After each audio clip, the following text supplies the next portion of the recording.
Kelly and the Daily Wire's Michael Knowles talk about how it's so obvious that the Biden campaign is lying to us and how there's a bunch of cowardly Democrats who refuse to see the truth about Biden, but they'll kind of like go behind the public's back and talk about it to the media, but they refuse to show their cowardly faces. They actually talk crap about Biden. Hi, you're watching Bring the Asteroid. Let's get straight into the video. Stream of consciousness talking, he repeatedly did the whisper. And then he did the angry Joe. You know, it was a lack of emotional regulation that we saw time and time again last night. He did make a point about releasing his delegates. Let me just give you a couple of examples of what I'm talking about before I play it. Let's listen to SOT 12. I love my staff, but the ad thing, no one's saying that. No bullshit. None of you thought that would happen. The dentures are scary. None of you thought that would happen. Everybody says we want somebody else. That's the democratic process. It's not going to happen. More children. Is he whispering so much? I don't get it. Are killed by a bullet than any other cause of death. The United States of America. By the way, that last point is not true. It's motor vehicles. But you saw that. And then you saw that moment where he was talking about the guns. It came out of nowhere. He just kind of tacked it on. And you could see he kind of thought he was having a badass moment. Here's a little bit more in SOT 9. Control guns, not girls. I mean, the idea What? we're sitting around, that's where Kamala's so good as well. We're sitting around.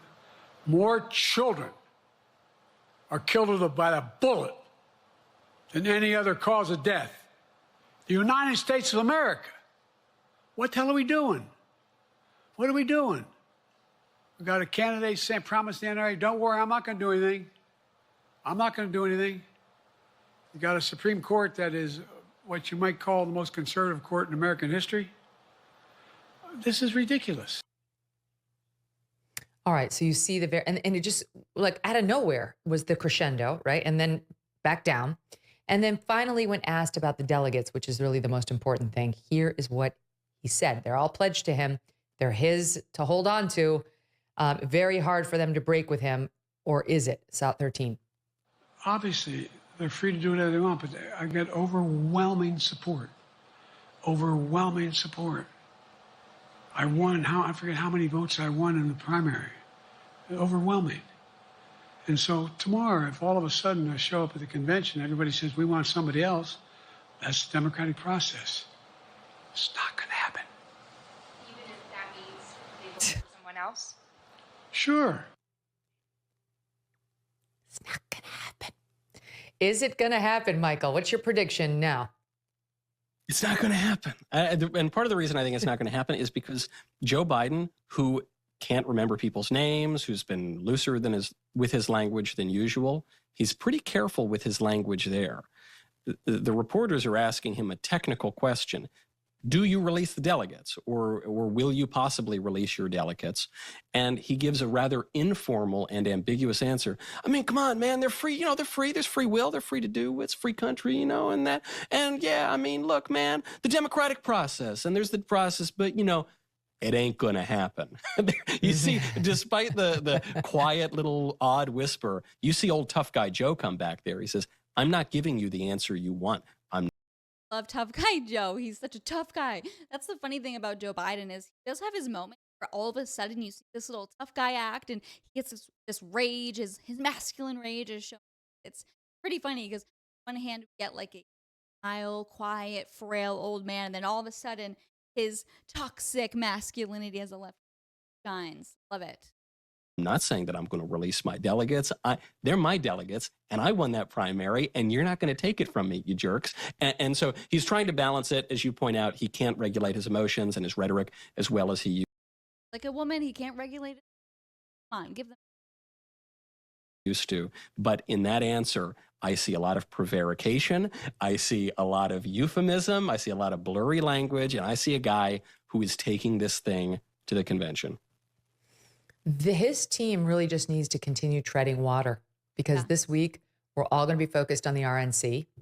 Yeah, it's like his team, like they just need to make sure Joe Biden is staying afloat. I mean, what a hard candidate or person or a president to for and trying to make look good. I mean, that's a tough job. They need a raise, not on the American taxpayer. And then we were talking about this yesterday. Then come the Olympics for 2 weeks, which will dominate, the news. They'll find some time for this for sure. But this is not rating. Took a look at some of the ratings on the liberal media channels. They're not doing gangbusters. And in fact, they move away from the story now a lot sooner than they used to because the Democrats are depressed. Like it's doing well, I think, in conservative media, but the Democrats are depressed, which is another incentive for them to turn away from it. So the longer he can draw it out, the more likely he weathers the storm, which does suggest the Democrats need something big to happen if they want to get rid of him. And I just don't know what that is. Like Obama They need a miracle, a literal miracle. can't control this from behind the scenes. This is an in front of the scenes kind of thing. I'll give you the last thought on it. It's going to take more than some op-eds from George Clooney.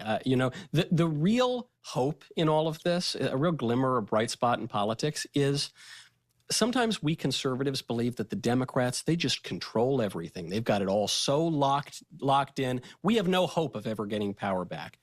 Honestly, and sometimes I fall into that trap where I'm so black-pilled that I'm like, ugh, America's going down the pooper. Nothing that Like, why even try? Why vote in elections? Like, they're decided for us. So I'm curious to see what Michael Knowles has to say. And by the way, guys, I'm curious to see what you guys think. Like, are you guys hopeless for the future of America? Are you a conservative that feels like we'll never win any true power? Or do you think that, we have a shot and that the pendulum swings one way and the other, and maybe we do have some hope? Let me know in the comments.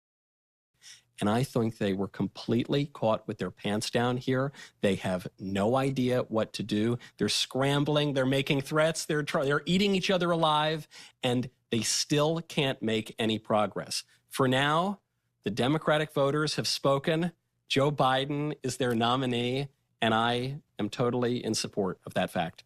As the kids say, and I am here for it. If you weren't following the news, a massive hit to Okay, Megyn Kelly, that's what the kids are saying these days. I am here for it. Yeah, I mean, you see a lot of rumors that maybe Gavin Newsom will be the Democratic candidate that they under, or maybe Kamala Harris.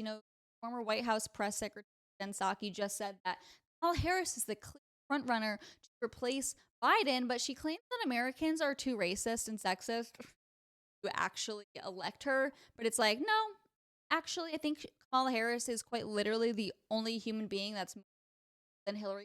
And gosh, that is a hard person to beat. I mean, no one is more likable than Hillary Clinton until Kamala Harris came on the political scene. That's all we have time for today, guys. I hope you enjoyed today's video. Have a good one. Bye.